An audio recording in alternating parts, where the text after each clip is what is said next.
নবগ্রামের একদম শেষ প্রান্তে, যেখানে দিগন্তে মাঠ মিশে গেছে অন্ধকারে, সেখানে একটিমাত্র তেঁতুল গাছ দাঁড়িয়ে আছে, কালো ছায়ার মতো।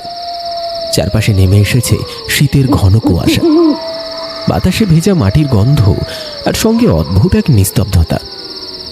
দূরে শেয়ালের ডাক রাতের নীরবতাকে ছিন্ন করছে। গ্রামের বুড়োরা বলে, ওই ডাকের পরই গাছটা জেগে ওঠে।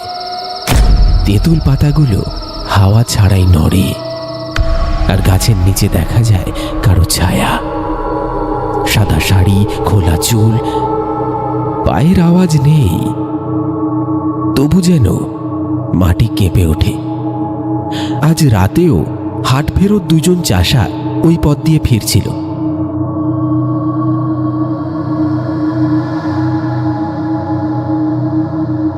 কুয়াশায় চোখে কিছু দেখা যায় না, তবু মাটির গন্ধে টের পাওয়া যায় কেউ যেন পাশে হাঁটছে।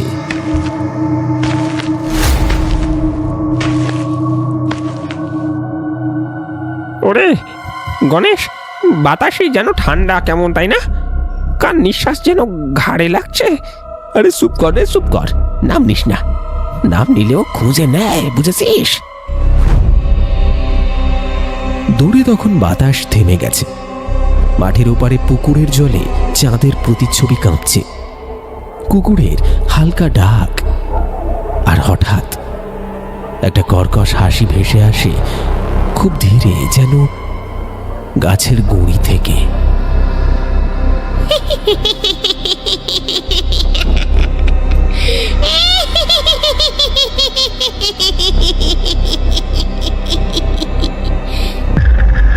চাষারা পেছন ফিরে তাকায়, কেউ নেই, কিন্তু কুয়াশার ভেতর গাছের নিচে যেন কারো সাদা পা অল্প আলোয় দুলে উঠল।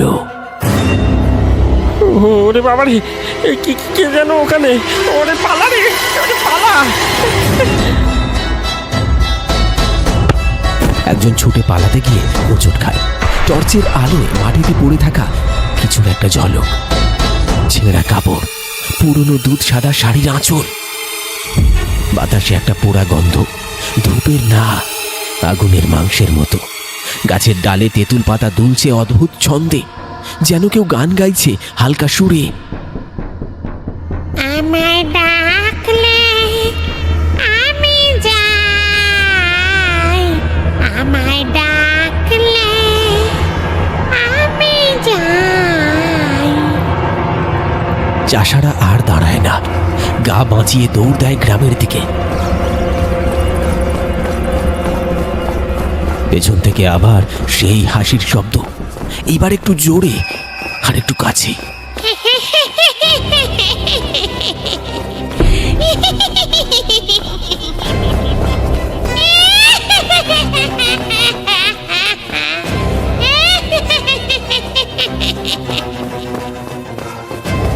গ্রামের আলো দেখা যায়, কিন্তু মাঠের দিকটা আরো অন্ধকার হয়। তেঁতুল গাছের নিচে হঠাৎ বাতাসে দুলে ওঠে একটা পুরনো দড়ি, যেন যেন আজও কেউ সেখানে বাঁধা আছে। হাওয়ায় ভেসে আসে মাটির গন্ধ আর এক ফিস ফিস শব্দ। তেঁতুল তলায় কেউ আসে না কেন রে? পরদিন বিকেল, নবগ্রামে হাট বসেছে বটতলার নিচে। গরু, ছাগল, হাঁড়ি, পাতিল আর গরম চায়ের ধোঁয়ায় ভরপুর চারিদিক। কিন্তু কুয়াশা যেন আজও পুরোপুরি কাটেনি। সূর্যের আলো পড়েও মাঠের দিকটা ধোঁয়াটে।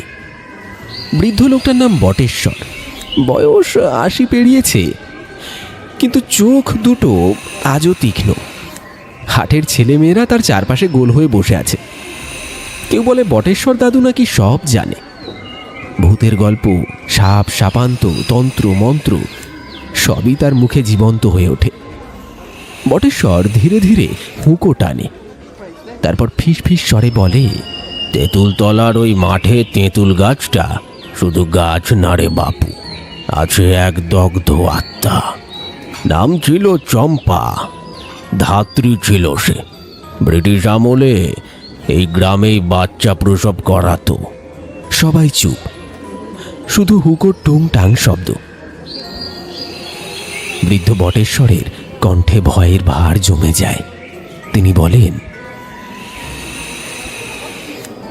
একদিন ভুল চিকিৎসায় এক নবজাতক মরে গেল। গ্রামের পুরুষেরা তো রেগে আগুন, বলে ওই চম্পা পিশাচিনী, ওর হাতেই বাচ্চা মরে। সেই রাতে শীতের কুয়াশায় ওকে নিয়ে গেল ওরা তেঁতুল তলার মাঠে। তারপর দাদু? গাছে বেঁধে পুড়িয়ে দিল ওকে। গাছের পাতা তখনও সবুজ ছিল, কিন্তু আগুনে লেলিহান ছোঁয়ায় সব শুকিয়ে গেল। জ্বলতে জ্বলতে চম্পা হেসে উঠেছিল। একবারও কাঁদেনি, শুধু বলেছিল, আমি ফিরবো, আমার বাচ্চারা ডাকলে আমি ফিরবো। বটেশ্বরের এই কথায় ছেলে মেয়েগুলো চুপ হয়ে যায়। চারপাশটা যেন এক অদ্ভুত নিস্তব্ধতা গ্রাস করে। দূরে একটা পাখি ডেকে ওঠে, যেন গল্পের উত্তর দিচ্ছে। বটেশ্বর আবার হুঁকো টানে। ধোঁয়ার ভেতর তার মুখ দেখা যায় অস্পষ্ট। তারপর থেকে যে রাতে কুয়াশা নামে, শিয়াল ডাকে আর তেঁতুল পাতা দুলে, তখন ওর হাসি শোনা যায় মাঠের ভেতর থেকে। কেউ দেখে না, কিন্তু সবাই শোনে। আমার স্বামীও শুনেছিল সেই হাসি, কিন্তু পরদিন আর ঘরে ফেরেনি। বটেশ্বর বৃদ্ধার কথায় মাথা নাড়ে ধীরে। তারপর বলে, ও গাছ এখন জীবন্ত মা। আগুনে পোড়া আত্মা তার ভিতরে বাসা বেঁধেছে। তাই তো বলি, ওই মাঠের ধারে যেও না। সন্ধ্যার পর ওর নিঃশ্বাস ছুঁয়ে যায় মানুষকে। দূরে সূর্য নামছে, আলো কমে যাচ্ছে। তেঁতুলতলার দিক থেকে হালকা বাতাস আসে, আর এক মুহূর্তের জন্য মনে হয় যেন কারোর হাসি ভেসে এলো।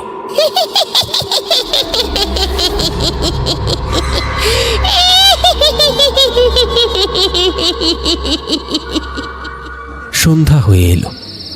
আস্তে আস্তে হাটের সব শব্দ থেমে যেতে থাকে। হাটের কোলাহল ধীরে ধীরে মিলিয়ে যাচ্ছে। দোকানপাট গুটিয়ে নিচ্ছে সবাই। শুধু বটেশ্বর হুঁকোয় কয়লার লাল আভা জ্বালাতে থাকে অন্ধকারে। ঠিক যেন তেঁতুলতলার সেই রাতের আগুন আবার জেগে উঠেছে। নভেম্বরের শেষ দিক, বিকেলবেলা। নবগ্রামের রেল স্টেশন প্রায় শুনশান। লালচে কুয়াশায় ঢাকা চা দোকানের পাশে হুইসেল বাজিয়ে থামে পুরনো একটা লোকাল ট্রেন। ধোয়ার ফাঁকে নামলেন শম্ভুনাথ সেন, শহরের নাট্য শিক্ষক।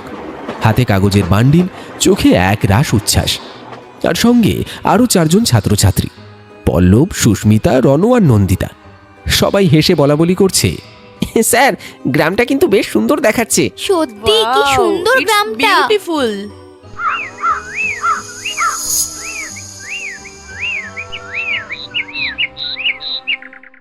শম্ভুনাথ মৃদু হেসে বলে, হ্যাঁ, লোককাহিনীর মঞ্চ করতে হলে এমন জায়গায় চাই, একেবারে সত্যিকারের পরিবেশ। লোকের মুখে শুনেছি এখানে এক জায়গায় তেঁতুলতলার মাঠ নামে একটা জায়গা আছে, আর সেখানে নাকি ভয়ে লোকে ওইদিকে রাস্তাই পেরোয় না। তাই নাকি স্যার? তাহলে তো আমাদের গন্তব্যস্থল ওটাই। হ্যাঁ, কিন্তু স্টেশনের পাশে দাঁড়িয়ে থাকা এক বৃদ্ধ ওদের কথা শুনে মাথা নাড়ে, মুখে স্পষ্ট অস্বস্তি। সে ধীরে ধীরে তাদের দিকে এগিয়ে এসে বলে,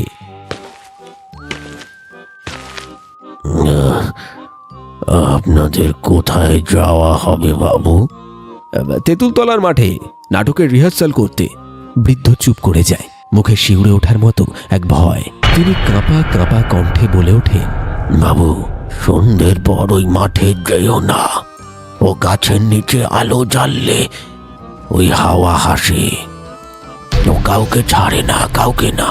ওই মাঠে যেও না তোমরা, যেও না বাবু, যেও না।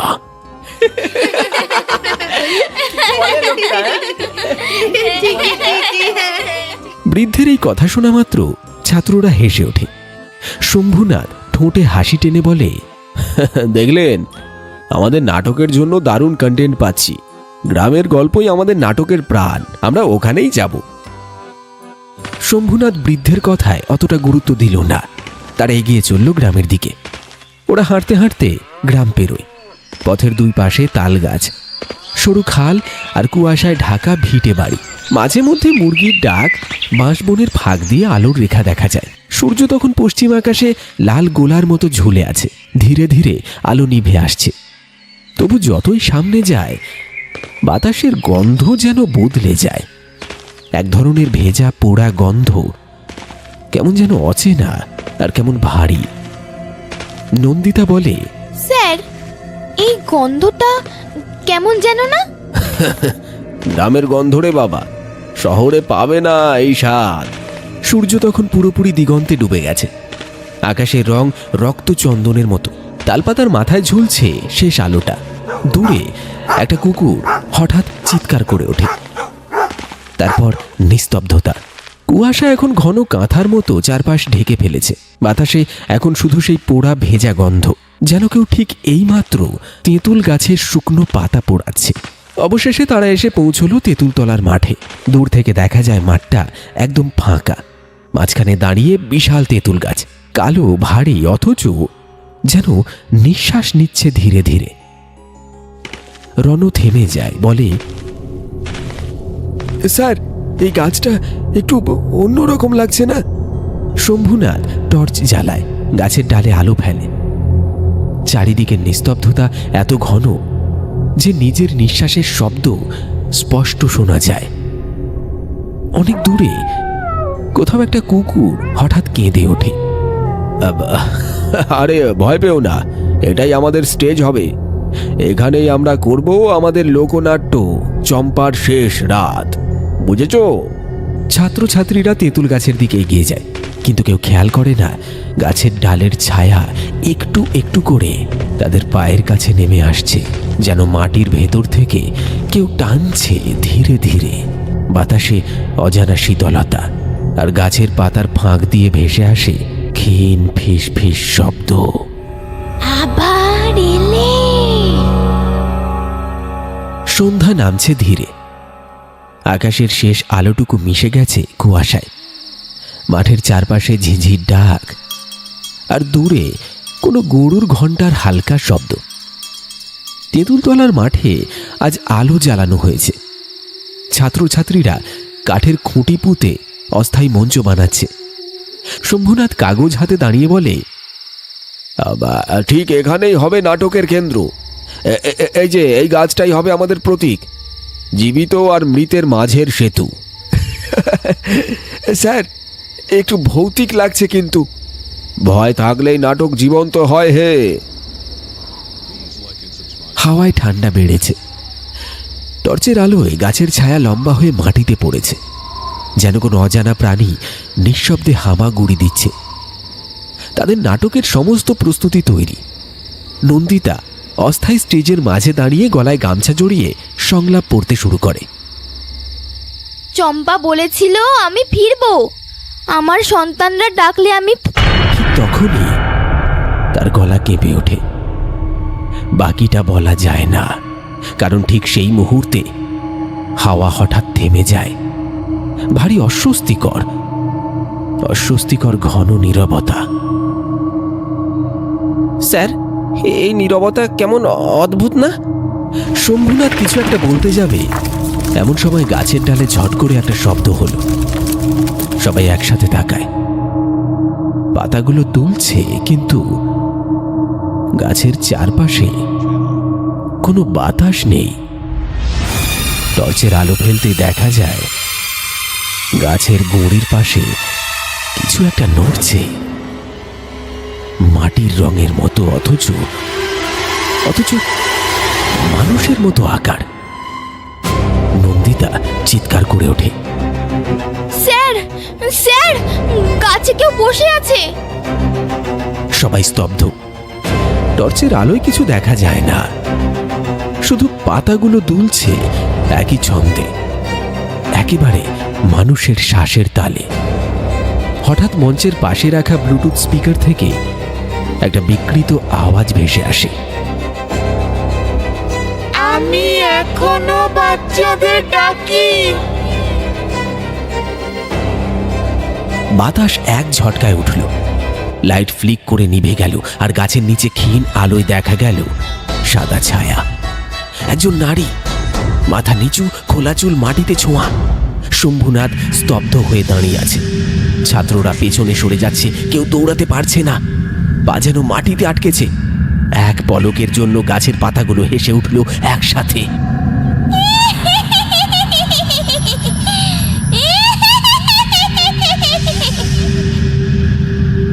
তারপর সব নিস্তব্ধ, শুধু বাতাসে ভেসে বেড়াচ্ছে ছাইয়ের গন্ধ আর কোনো অদ্ভুত ভেজা নিঃশ্বাসের শব্দ।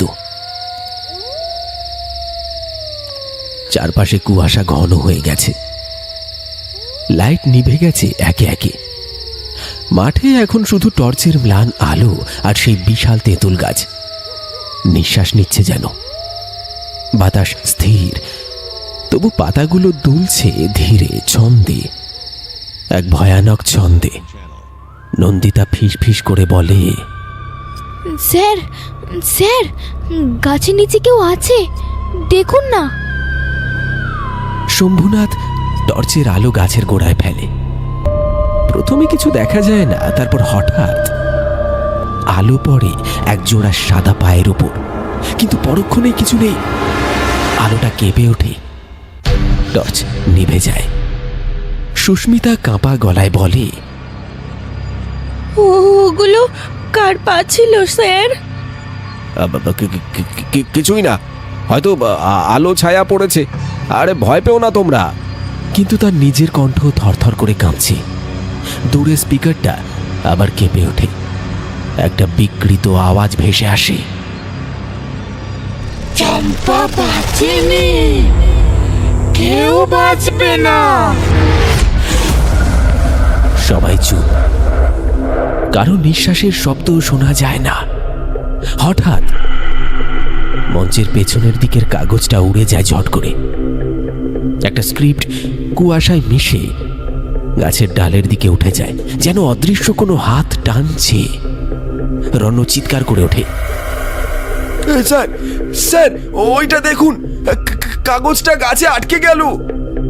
তারা দেখে গাছের ডালে কাগজটা ঘুরছে আর ডালগুলো তুলছে মানুষের মতো ছন্দে। এক মুহূর্তের জন্য মনে হলো পাতাগুলোর মধ্যে এক নারীর মুখ, পুড়ে যাওয়া কালি ধরা চোখ, ফেটে যাওয়া ঠোঁট, আর সেই মুখ হাসছে। বাতাসটা এক ঝটকায় গরম হয়ে ওঠে, তেঁতুল পাতা তুলে ওঠে, মাটি কাঁপে। স্টেজের দিক থেকে হালকা ধোঁয়া উঠছে, আর স্পিকারের শিশুর কান্নার শব্দ। মা, মা, ঠান্ডা লাগছে অনেক মা। সেই কান্নার ভেতর মিশে যায় এক বিকৃত হাসি। আমি তো আছি বাচ্চারা। ছাত্রছাত্রীরা ছুটে পালাতে চায়, কিন্তু পায়ের নিচে কিছু নরম ভেজা জিনিস। তারা তাকিয়ে দেখে মাটিতে কাদা নয়, ছাই মেশানো পোড়া মাংসের মতো কিছু। শম্ভুনাথের গলা শুকিয়ে গেছে, সে বলে, পালাও, সবাই পালাও এখান থেকে, পালিয়ে যাও। কিন্তু কেউ পুরোপুরি নড়তে পারে না, যেন বাতাসই আটকে দিয়েছে তাদের পা। আর গাছের পাতাগুলো এখন হাসছে একসাথে।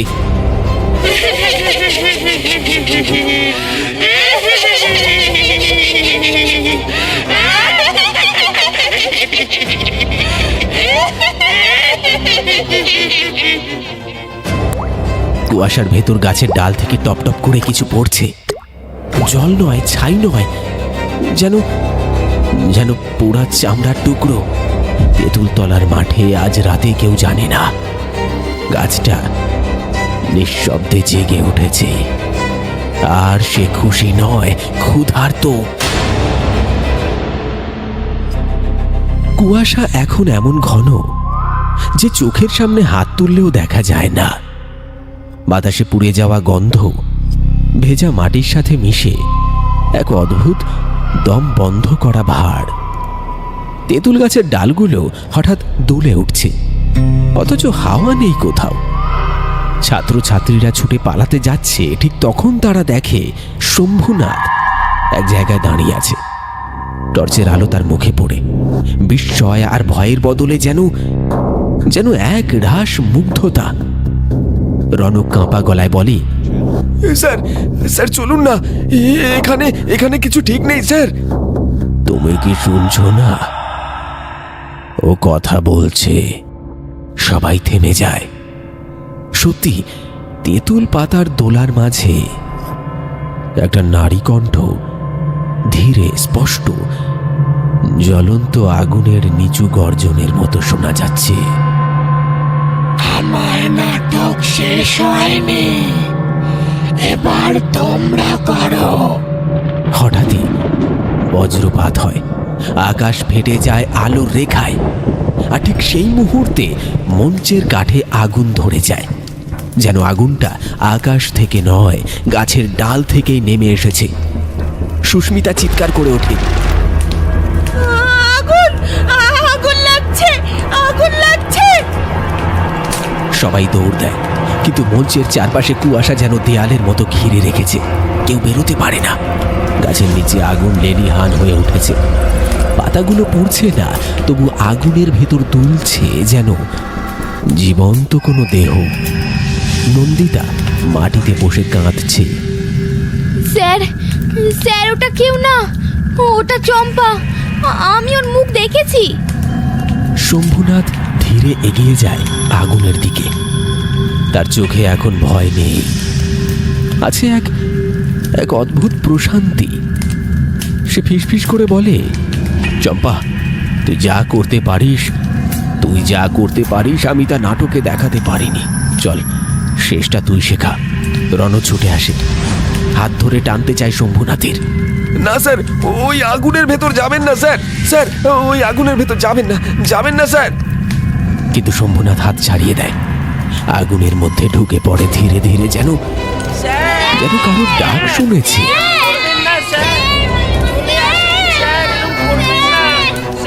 বাতাস ভারী হয়ে যায়। আগুনের আওয়াজের ভেতর মিশে যায় সেই পরিচিত হাসি।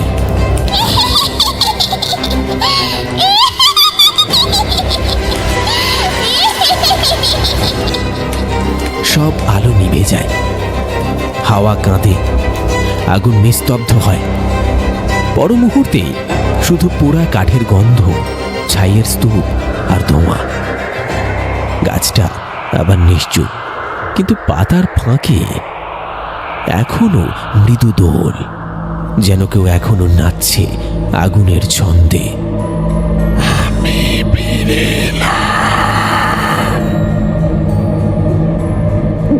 এই ফিসফিস আওয়াজে নবগ্রামের রাত থেমে যায়। আর তেঁতুলতলার মাঠে প্রথমবার সত্যি দেখা দেয় চম্পার প্রতিশোধের আগুন।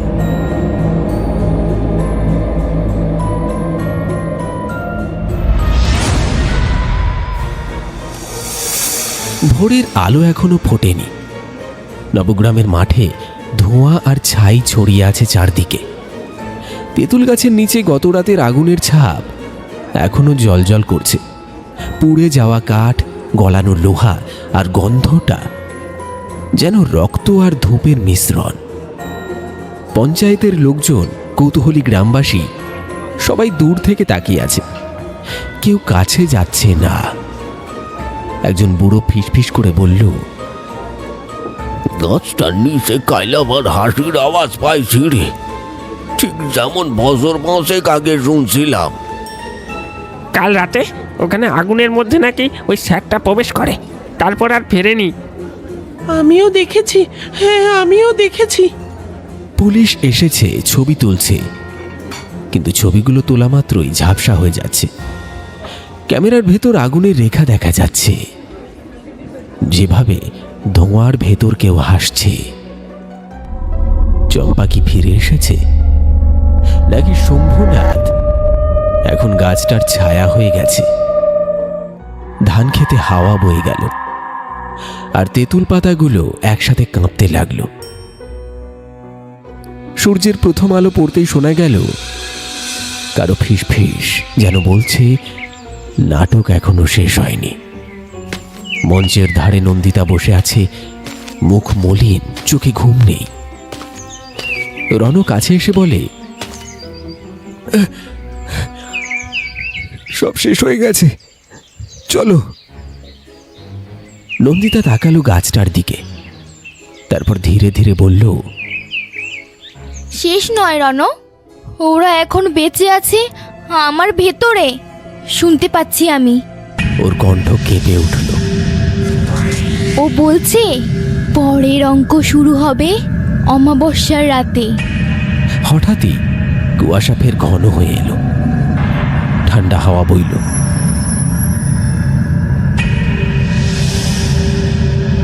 আর গাছের নিচে রণ পড়ে থাকা মাটির উপর কিছু একটা দেখতে পেল। একটা পুরনো স্ক্রিপ্ট, আধা পুড়ে গেছে, কিন্তু শেষ পাতায় বড় বড় অক্ষরে লেখা, অঙ্ক 2, মৃতদের মঞ্চে প্রত্যাবর্তন। ওরা আবার ফিরবে। দূরে মন্দিরের ঘণ্টা বেজে উঠল। ভোরের আলো ফ্যাকাশে হয়ে গেল, আর তেঁতুল গাছের ছায়া লম্বা হয়ে মাঠের মাঝখানে এসে থেমে রইল, যেন কারো অপেক্ষায়। বাতাসে এখনো শোনা যায় সেই পরিচিত হাসি।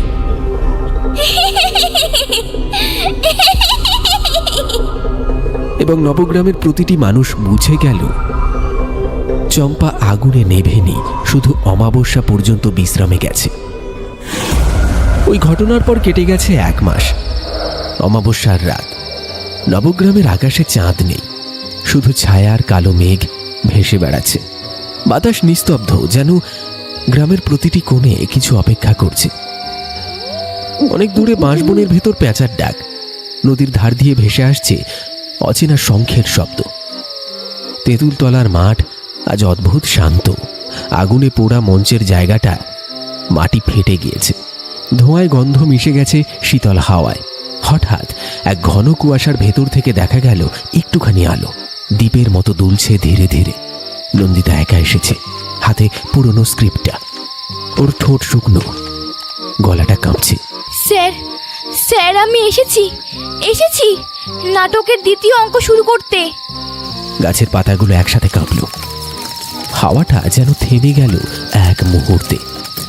তারপর ভেসে এলো কণ্ঠ, তুমি ঠিকই বলেছিলে, ওরা এখনো বেঁচে আছে। নন্দিতা চোখ মেলল। তেঁতুল গাছের নিচে দাঁড়িয়ে আছে শম্ভুনাথ, কিন্তু শরীরটা যেন অর্ধেক ধোঁয়া আর অর্ধেক ছায়া। চোখ দুটো জ্বলছে আগুনের মতো। ওর হাসিটা নরম কিন্তু ভয়ানক। নন্দিতা বলল, স্যার আপনি? চম্পা এখন শান্ত, কিন্তু নাটক শেষ হয়নি নন্দিতা। ওর গল্প এখন তোমার মুখে বাঁচবে। বাতাস কেঁপে উঠল, মাটির নিচ থেকে শব্দ এলো, যেন কেউ ধীরে ধীরে হাততালি দিচ্ছে। তেঁতুল গাছের গোড়া থেকে কালো ছায়া উঠতে লাগলো, রূপ নিচ্ছে মানুষের। মহিলারা, শিশুরা, মুখহীন, চোখে কালি। তারা ঘিরে ফেলল নন্দিতাকে। নন্দিতা কাঁপতে কাঁপতে বলল, তোমরা কি চাও আমার কাছে? একসাথে বহু কণ্ঠে উত্তর এলো, ওর ঠোঁট কাঁপল। স্ক্রিপ্টটা খুলে পড়তে লাগলো, এই পৃথিবীতে কেউ মরে না, শুধু চরিত্র বদলায়। বাতাস ঝড়ের মতো বইল, গাছের পাতাগুলো ছিঁড়ে উড়ে গেল আকাশে। শম্ভুনাথের কণ্ঠ মিলিয়ে গেল কুয়াশার ভেতর। পর্দা পড়ে না কখনো, তেঁতুলতলার নাটক চিরকাল চলে। ভোরের আগে মাঠ একেবারে ফাঁকা হয়ে গেল।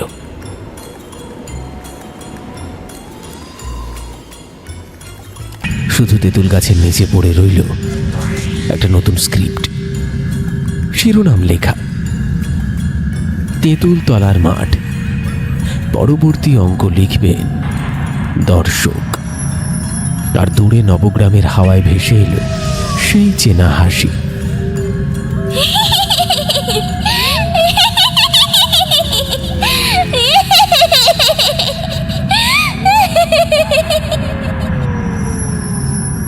মনে হলো রাতটা এখনো শেষ হয়নি, শুধু গল্পটা আরেকবার শুরু হতে চলেছে। বন্ধুরা, আমাদের আজকের এই গল্পটি তোমাদের কেমন লাগলো অবশ্যই কমেন্ট করে জানিও। আর এরকম আরো ভয়ঙ্কর কাহিনী দেখতে অবশ্যই চ্যানেলটিকে সাবস্ক্রাইব করে পাশে থাকা বেল নোটিফিকেশন অন করে রেখো।